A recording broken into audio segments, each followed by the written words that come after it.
এই একা একা কি বক বক করতেছো তুমি? হ্যাঁ, নতুন বউয়ের মতো থাকো। ওই যে দেখছো আমার মা কেমনে মারতাছে, সংসার এইভাবে চালাইতে না পারে মাই খেয়েছেও।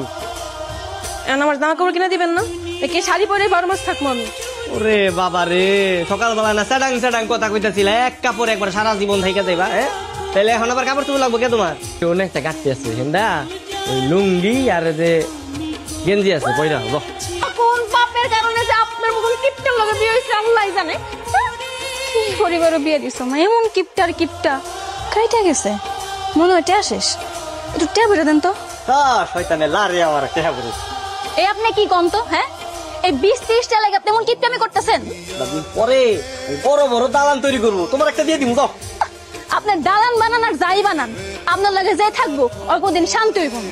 মাগো টাকা পয়সার কথা বাদ দাও, তোমার পোলাকে ওর যে ভয়ানকভাবে ক্যান্সার ধরা পড়েছে।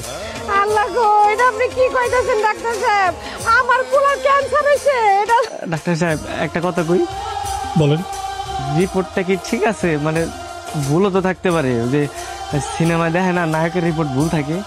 আপনি কি নায়ক? ডাক্তার সাহেব, আমি যদি আমার জামাইরে ওই যে বিদেশে যদি চিকিৎসা লাগে পাঠাই, তাহলে ঠিক হইব না? না। দেখেন, মানুষ তো দুনিয়াতে আই মরার লাগা, আজকে তো কালকা মরণ তো লাগবে। মানুষ মরে গেলেই কি, একদিন 2 দিন একটু কান্দে, 3 দিন ঠিকই বোঝা যায়। তুমি ঠিকই কইছো, আমি মরে গেলে কোনো কিছু থাকবো না। একটা কথা কই, একটাকে তুমি তো চুপ করে আছো। হ্যাঁ, 1000টা কথা কইতাছো, কও না। মনের যত বাসনা আছে সব শেষ করো। বাইকটা পরে নিলে কি হয়েছে? আপনার লোক কিন্তু মানাইছে। হ্যাঁ, তুমি ঠিক কইছো, তাতে তো বেশি দিন সময় নেই, আমি তো মইরা যাবো। কই পাইছস ভাই? হ্যাঁ, ও ভাই, বাইকটা কিনছি।